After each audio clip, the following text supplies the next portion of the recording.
You're listening to SayconTalks with Saycon Sengbloh. Bum bum bum bum bum bum bum bum. Oh my God. Hello everybody. This is Saycon Sengbloh. You are listening to SayconTalks. I just walked back in the door. I got my water on to get my tea ready. I'm going to have something nice and soothing for my voice. I really would like to have a nice chai. And I probably should be sleeping because I have not gotten a lot of sleep this week. But I had to get on here and talk. It's been a very exciting week.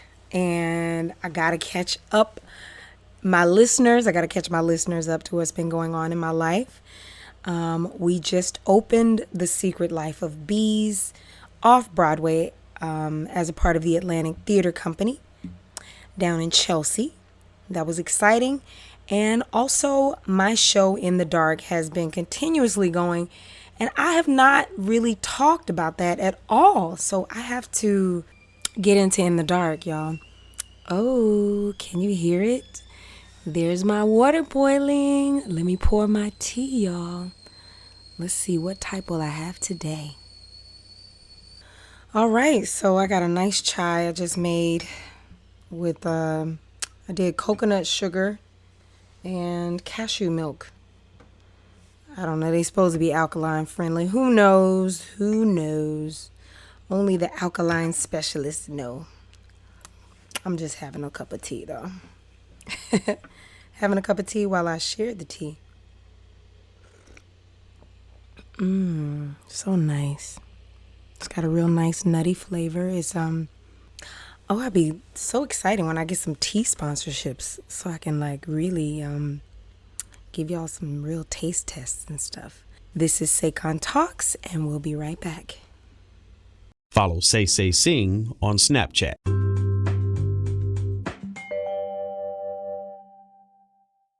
So that little song I was humming, bum bum bum bum bum. That is a song that I just sang. I literally just came from the Apollo Theater. I was featured on a track by Darian Dean, and he asked me to drop in on his concert tonight that he was doing at the Apollo Cafe, which is like the smaller space inside of the Apollo Theater. Yes, Harlem's own, New York's own Apollo Theater. I'm looking at his Instagram right now. He gave me some nice little shout outs on here. He said that while we were working on the song, so the song is called Straight Up. And he said while we were working on the song, he was looking for the perfect female to balance the voice. And Les Cleveland, who MD'd some shows and concerts that I did, told him about me. So yes, very true. He called me up. He asked me to come sing some vocals. I literally probably was at the studio with him maybe 30 minutes. Like, he had the track ready, he had it queued up. I came through, I sang, and that was that. And I haven't seen him since that session. And then I just went to the Apollo and sang with him. Walked in the door just in time. As you know, I am doing a live theater piece right now called The Secret Life of Bees. And we opened last week. What? And the crowd goes wild. Let me have a sip of this tea, y'all. I am drinking a chai. I hope my swallow and tea placing sounds don't bother you. Any of my people who like ASMR, I'm sure you don't mind. You don't mind at all. The crowd goes wild. Yes. I opened a show on Thursday. I opened The Secret Life of Bees off-Broadway on Thursday. And it was a lot of fun. I was very nervous because the very same day I had an audition, and I was like, man, I don't want to focus on that.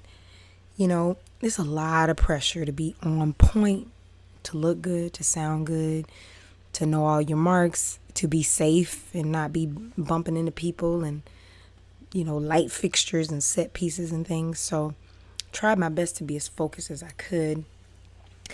And I did that by recording my audition tape the night before, honey.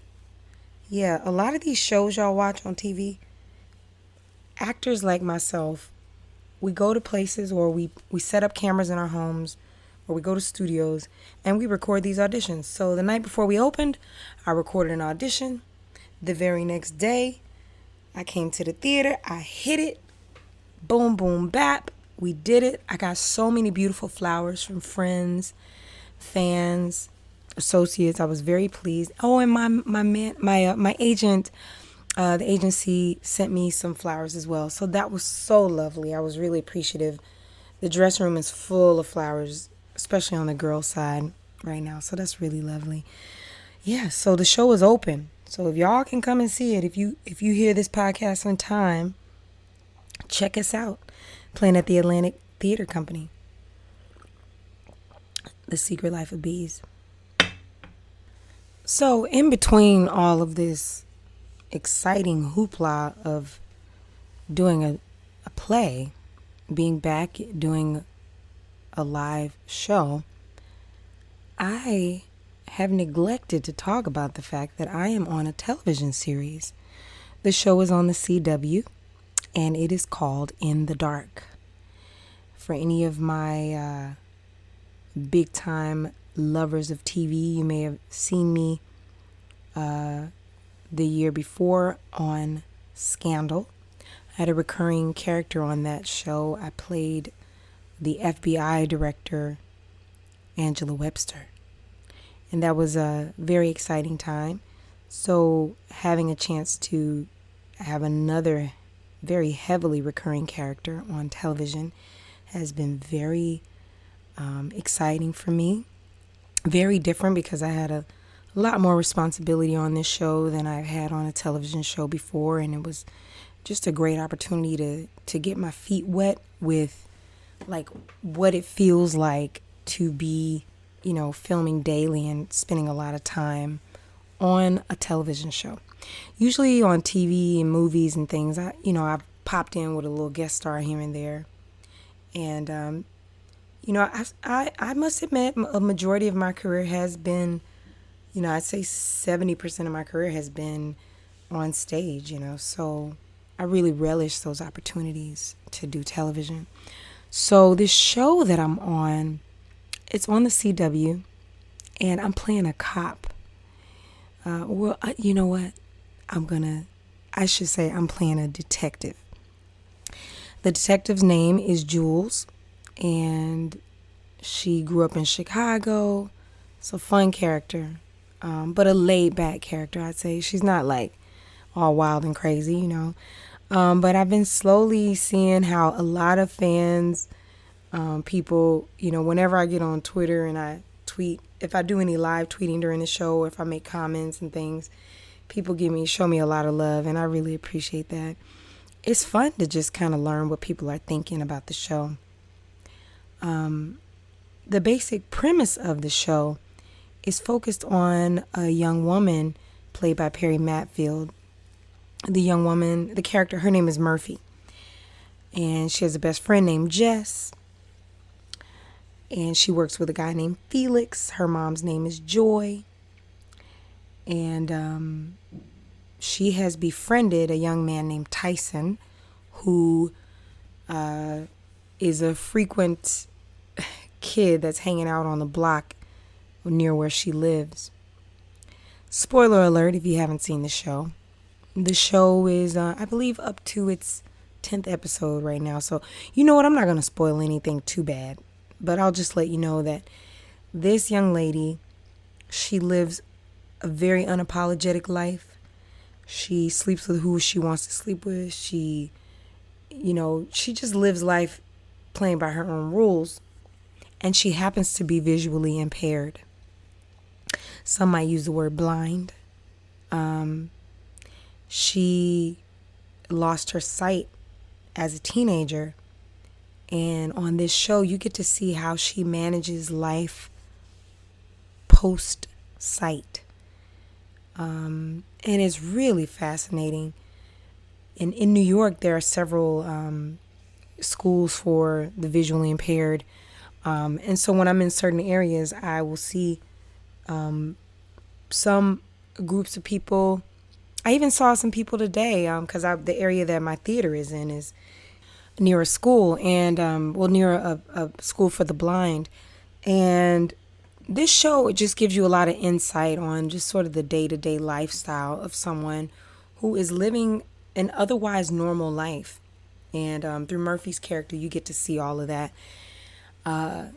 When she discovers that someone really close to her is missing, she is determined to find out, what happened, if he was murdered, to find him. She is determined. But I guess because her life is such of a, seems to be such a crap show to a lot of people, they don't want to believe her when she tells them that her friend is missing. So this show, you get to go on a journey, and I play one of the detectives who's on the case. Miss Jules Becker. Funny little story.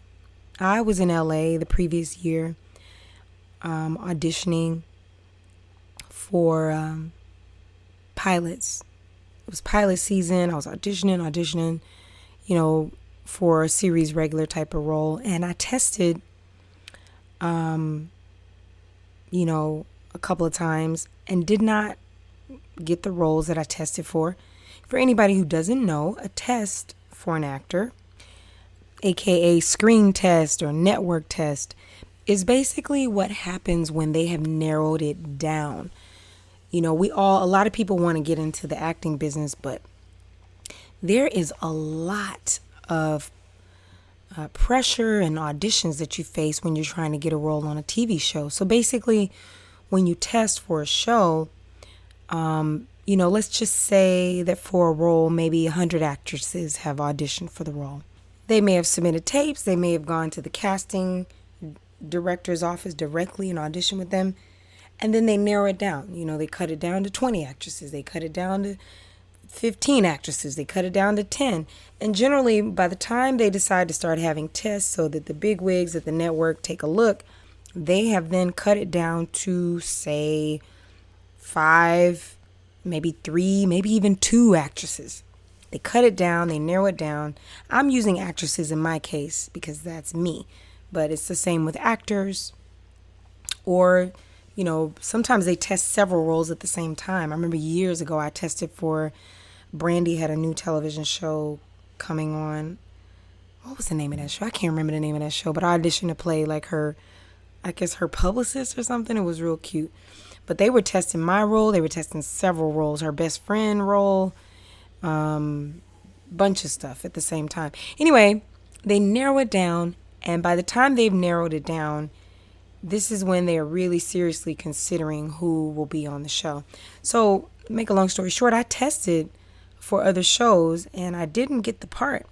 And then I got back to New York, and I was auditioning, going about my business, auditioning here and there. And sometimes, when you audition a lot, you go through these waves where you have these pockets where you're super, super focused. And then you have pockets where you're like, ooh, you're just kind of laying back on things, And I was in a pocket where I was laying back. I was about to take a trip. One of my good friends was like, girl, let's go to D.C. She wanted to see the new African American Museum. I said, yeah, let's go. And maybe a couple of weeks before as we were planning our trip, I had put this little audition on tape to play this cop. And this was not something that I would think I would have to test for or anything. And I was kind of hurried, but it felt like a role that was comfortable for me. So I threw on a blazer and went and did my tape and, went about my business. So a couple of weeks later, I'm literally I think the day before or 2 days before I'm about to leave to go to D.C., and my agent calls and says, wait, before you go to D.C., you got a role on a show. And I'm like, what show? I swear to y'all, I could not remember what show it was because I had put so much focus during, when I was testing that as the year had gone on and I was doing other things, readings and workshops. I had been workshopping The Secret Life of Bees.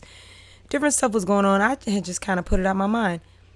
And you best believe it was this role, Jules. It was the role of Jules on In the Dark.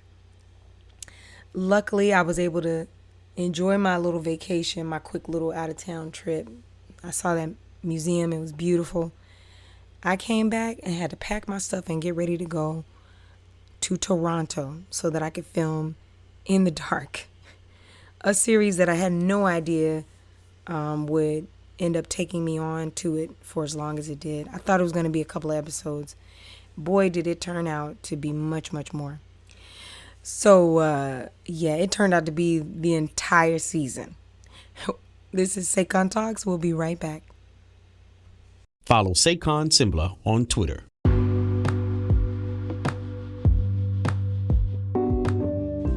Hey, what's up, SayconTalks listeners? Don't forget to search Saycon or search Saycon Sengbloh to hear my music. Download it, play it, stream it, enjoy it. Please support. Thanks again for listening.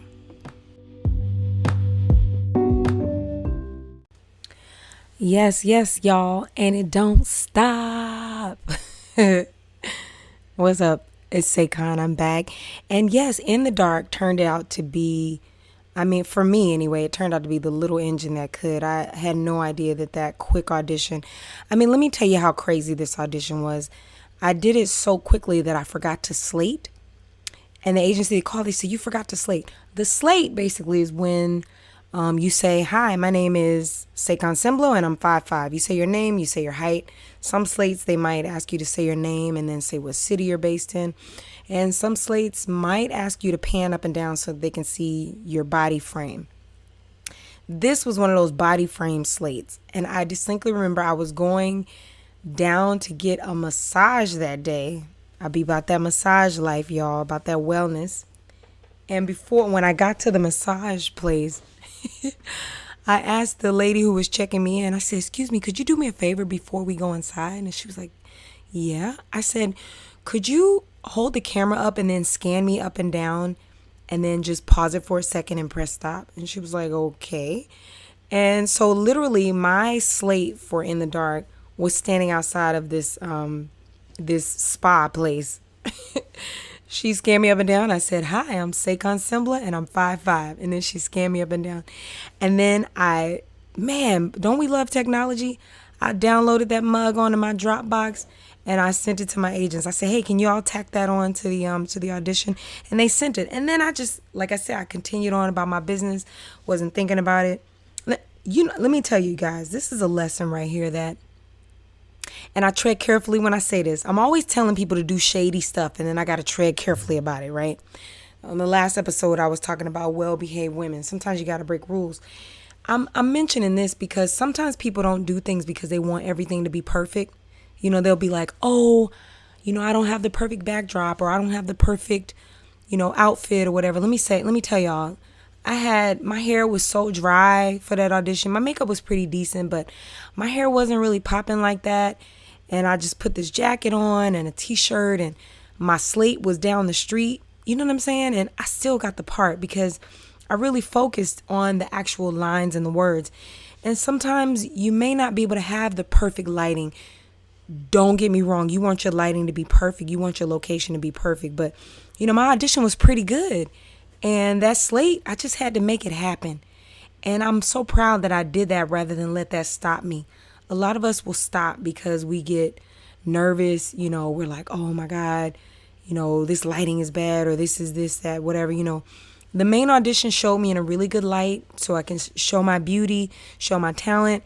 And then I just did that little, slate real quick and we tacked it on to the tape and I still was able to get the part. So that's just a quick lesson that if the spirit moves you, sometimes go ahead and do it anyway, So, yeah, I'm about to go to DC. I get this call that they want me to go do this show in Toronto. So as soon as I got back, I was packing and trying to figure out what I was going to do in my apartment. And I am a working actress. I'm not rich by any means. So whenever I can make sure I'm not throwing money down the drain, I do that, So I just made my preparations and I went to Toronto. I think they were asking me for my sizes. A lot of times they ask you for your sizes. So I sent them my sizes ahead of time. And then I was trying to figure out how I could replicate the hairstyle that I had in that audition, or something, a better version of it. So I started, figuring that out, calling my homegirl down at this place that has some really nice hair extensions. I'm just trying to figure that out, y'all. Honey, y'all already heard that hair episode. If you haven't, check it out. The Hairversations episode. For a Black actress, hair tends to be one of the first things that we stop and think about when we are auditioning for a role, because you do not want to use your real hair and have your hair be burnt up with curling irons and blow dryers, and just be going through that stress. So getting my hair situation together, that was one of the first things I started figuring out as soon as I got back from DC. So I called a girl that I knew that worked at a place that has some really great extensions. They hooked me up, made a unit, made a piece, worked it out, and packed my bags and went to Toronto. I was in a really nice hotel, and I remember at the time I had just gotten there, and this Caribbean festival was still going on. Real exciting time. They call it Caribana. Any of my Toronto listeners, what's up, people in Toronto? Caribana, I've heard about it before. I had only recently sort of heard about it, but man, these people were having a good time. I literally got there like on the last day, and I caught this performance in the park, just walking around, just taking a breath. Caught a performance in the park of this Haitian dance troupe performing, and just trying to ease my mind before I had to show up on set, the next day. Going to set, going to the hair and makeup trailer is always super nerve-wracking. Memorizing your lines, knowing you're going to meet everybody for the first time. Basically, I have replaced an actor who was the role was like a beat cop, and then they decided to make it into the partner to one of the main characters, played by Rich Sumner. So here I am playing his partner, and we're reshooting scenes from the pilot. So, going on set, and I'm not going to front y'all, I was so nervous. Gosh, I was so nervous. Like, everybody kind of knew each other because most of them had shot before. I know that Rich was also replacing as well. And, we just came in there and just did my thing, And that scene is in the very first trailer that they made for the pilot. If you go on YouTube and look it up, that scene is there, and you'll see me in the room. But meeting the actresses, I was really happy to be there, but I was nervous. I can't even lie, I was nervous. The thing I was most excited about was that for lunch, I was able to get all the natural foods I wanted, because I was really on my natural foods kick. When I have time and energy, I really try to focus on natural foods. So they had a lot of fresh, natural vegetables, natural foods that weren't like overly processed. That's been like a big focus for me. So when you're on set, besides worrying about your lines, you're just trying to maintain yourself, I mean, seriously, maintaining your well-being, your sense of self while you're doing a television series out of the country is one of the most difficult things ever. I use this video texting app, so I would make little videos and talk to my cousin a lot, talk to different friends. One of my friends, my good friend Christine Horn, who is going to be featured on an upcoming episode promoting her new book that's coming out. Shout out to Christine Horn. Christine was filming a show in Vancouver, so she and I would be on Marco Polo, like girl, talking about the price of fish and talking about, just being in our hotel room and just studying our lines and trying to, figure out getting along with new people, making new acquaintances, new castmates, It's very isolating. So she was shooting her show, I was shooting my show. And I was just trying to find that balance. One thing that you might be curious about and may have never thought about is your sleep cycle when you are working on a television show. Doing Broadway, doing theater off Broadway, doing concerts, puts you in this pocket where you're performing at night for the most part, Or if you're doing matinees, those matinees start, at 2 o'clock. So you're having a 1:30 half hour or maybe 3 o'clock matinee. So for all intents and purposes, your day is pretty much a late day. It's not the typical 9 to 5 day, except for when you're rehearsing a show. But let me tell y'all something. With television, that schedule is going to be what it's going to be. It's all over the place. So being able to catch your sleep is kind of difficult. On any given day, you could be called to be picked up at 4 a.m. to be on set in hair and makeup. If it's 2 hours away, and you're shooting on location, you may have to go to hair and makeup at 6:30, 7 o'clock, depending on what time they wrap the night before. And then a couple of days later, you could be doing a night shoot. I know I did some night shoots some scenes where I was driving and I had to be driving at night, and we were shooting those bad boys at like 10 o'clock, 11 o'clock at night, and when you have lines and, sometimes lines change and different things going on, it really, it can be hard to sleep. There's a woman on my show now who was telling me how she has the hardest time sleeping. She's a musician, dope bass player, and we were just talking about sleep, So trying to catch my sleep, trying to figure out what I was eating, trying to memorize my lines, trying to make friends. These are all the things that go on behind the scenes on a television show that you don't think about. So everybody's watching the show and they're looking at how hot the guys are on the show. And the guys are hot. Let me tell you, the guys are hot. My co-star who plays my love interest, Mr. Keston John, good looking guy. We also have Derek Webster, who's also very good looking. Morgan Krantz, Rich Summer, as I was saying, I think I said his name wrong earlier. Rich Summer, and of course Themela Impumwana, who plays young Tyson Parker, and Lord have mercy, let me not forget the snack himself, Mr. Casey Dietrich. I made a post calling him a snack, and Lord, that thing got retweeted so many times. The women, of course, are beautiful as well. We had Umberly Gonzalez, who's also reoccurring. Oh, and Sammy Acero. Shout out to Sammy, young up and coming actor based in Toronto. I became really cool with Leslie Silva, who's recurring on the show. Yeah, you're surrounded by all these good looking people. And the last thing you want to be thinking about, for as much as I'm trying to sell these tickets to this show because the people look so good, that's my little saying. I always say, we selling tickets. When I say, oh, they put good looking people and stuff, is you can't be messing around with none of them. You got to be focused. I mean, never say never. I don't know who people messing around with. I wouldn't mess around with nobody. That's the T on that. Keston, my love interest, is very married in real life. In fact, he and his lovely wife had a baby while we were traveling, while we were in Toronto. And so I kept it very professional. But I ain't scared to talk about how cute people are, because we all got eyes, y'all. We got eyes. Okay? Miss Brooke Markham, let me tell you, this woman is so beautiful. She'll look you in your eye like Prince and ask you, are you going to get some dinner tonight? And you be like, I don't know. She's so beautiful.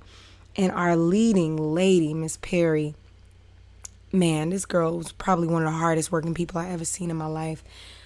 She spent a lot of time on set. I don't know how she did it. They really, I feel like they really supported her, and she really is just open-minded and ready to dive in, always really knowing her lines, and just, she's super focused on doing the show and not doing anything else. That's the other thing. Let me add this in, is that when you are a recurring character on the show, especially if your responsibility level is just as high as some of the other leads on the show, the thing that makes it difficult is having to travel. So I was traveling back and forth and still doing and auditioning for and focusing on other projects, in New York. So, that made for a little bit of a difficult time sometimes on set, grounding myself every time I got back to Toronto. Like I say, when it started off, I had no idea that, it would be such an intense period. I had no idea that the show, that they would have me on, the whole season. I had no idea it was going to be like that. So, you know, grounding myself and focusing and like, you know, being ready, you know, ready to rock and roll every day. For me, I must say it was a difficult task. But I learned so much about myself, about my needs, just about sort of everyday, day-to-day set life with a new show. You know, when I was on Scandal is a show that had been going for some time. So by the time I got there, it was a very well-running, well-oiled machine, okay? In the Dark was a new show. So every time new things were happening, new people were being established, new characters, you know, everything was new. So, you know, things were developing and melding and coming together as it happened, you know? So being a part of that, watching it grow and seeing, you know, what the studio was and watching the costume department figure out, you know, as I've been watching the season right now, I think we're up to like episode 10 or I think 11 will be coming on next week. I see how my clothing got better. Eventually, even literally the one of the main producers came up to me and he said, "Hey, we're going to get you some blouses made." You know, I guess they wanted to, you know, have me looking better in the show, which made me feel great. And I see it, you know, as I watch the show, I can see how, you know, my costumes got better and, you know, how things really started to change. You know, Brian Danley, he's so sweet. Shout out to Brian. He gave me so much love, and one of the most hilarious things ever was when I realized that they did not know me from the previous CBS test. They had no idea. They literally just cast me off my tape. They weren't getting all into my resume or anything. They liked me from my tape. I found out like maybe a month or two later because Brian found out that I had been in Wicked years ago. I came to work one day, you know, getting ready for my scene. I came on set so we could rehearse the scene. And Brian stops me and he says, you were in Elphaba? Y'all, this man apparently loves musical theater. So he asked me if I was in Elphaba. I said, yeah, I was in Elphaba. He's like, "Oh my God, I had no idea." And he proceeded to fan out. This big time television film director fanned out over me, and I was so flattered. Man, I was so flattered for the love. And then, you know, it was so nice to have that appreciation because let me tell y'all, when you are a person who does a lot of theater, sometimes it's hard to get respect, especially if you sing. Let me tell y'all right now, it is so hard to get respect as an actress when you are an equally good singer. So it can, at different times, it can be a part of my way, or many of us, you know, we sort of learn to downplay the singing because they don't want to take you seriously when they know that you can sing. They don't want to always put you on TV. So it was wonderful to be on a show where, you know, the showrunner or I hope I'm calling his title correctly, you know, one of the main producers on the show respected and loved the fact that I was a part of musical theater. Like, that really made my day. It's something that I grapple with a lot, you know, having respect as an actress, yet also being a person who is so known in New York for musical theater. You know, getting that Tony nomination for the play Eclipsed definitely made a difference in my career, because for all the musicals I had done, musical after musical after musical, in at least 10 production contracts, that's like the Broadway style contract, be it on Broadway or Broadway tour. Finally, the one that was a straight play is the one where I got my Tony nomination. Can you imagine? So I always thought that I would get a nomination for singing. I was hoping, fingers crossed, that maybe the Bob Marley show that I did where I played Rita Marley, I was like, man, if this show goes to Broadway, this will be my Tony nomination. People can see how good I can sing while I'm acting. I'm acting and I'm singing and I'm doing accents. And man, that thing ended up going to Birmingham, England. And then I was doing Scandal, and then like things just happen in a different way. So having some respect as a singer and actress on In the Dark has been amazing. I I didn't want to spoil it too much as I opened up the idea of talking about being on In the Dark. I'm going to do another episode where I talk about the show, and maybe I'll get to feature some of the other actors who were on the show with me. Maybe check in with Keston, see how he and his wife are doing, how the baby's doing. Anybody who's watching the show at this point is getting pretty heavy, the storyline, trying to find out who the murderer is, trying to find out, if Murphy is going to turn her life around and do right by her love thing, Mr. Casey himself. Just figuring out what's going to eventually happen with the show has been really exciting. And the most hilarious thing of all is whenever my brother texts me when he's been watching the show. I love it. The fact that he watches and, he really enjoys the show. Christine and her husband, they watch the show as well. So I'm not going to put too many spoilers on this episode. Just want to talk a little bit about what it's been like to be a part of a television series, to be on episode after episode, and to be on the CW with In the Dark. It's been a great blessing. There's more to come, more that I will talk about, including how I took a trip to Africa in the middle of the season. Ha! Yes, I did. I went straight to Liberia. Liberia. Yes, I went to Liberia while I was filming this show. And I'll talk about that in an upcoming episode of SayconTalks. This is Saycon Sengbloh. You are listening to SayconTalks. Thank you and have a great week. Like Saycon Sengbloh on Facebook, Honeywax.